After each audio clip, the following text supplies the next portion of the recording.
Multiple generations of Burlington athletes gathered this week to honor a few among their ranks whose names will be marked for history.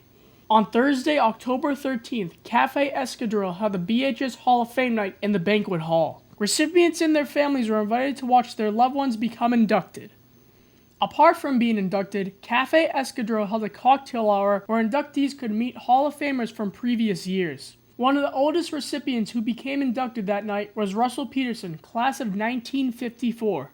I always loved baseball. I always followed baseball when I was about 7 or 8 years old. I was always a Red Sox fan, and I always watched the Red Sox. And in my book, my yearbook, my ambition was to be the Red Sox manager.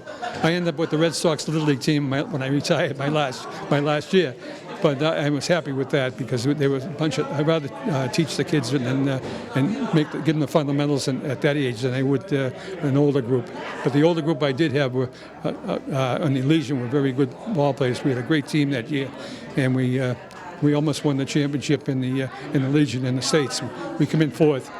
And I'm very proud of the boys I did coach. Burlington alum Doug Hastings, a graduate of BHS class of 1988, reflected back on why he wanted to become a sports writer. Well, when I was a kid, The Odd Couple was a very popular show, and one of the characters on The Odd Couple was a sports writer, and he got to dress like a slob and watch sports all day, and I thought that was the best thing I could ever imagine doing for a living.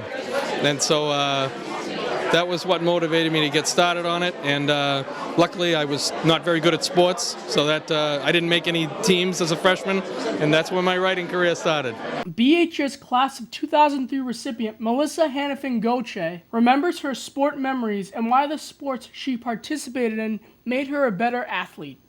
One of my favorite memories, honestly, it's just playing sports in total.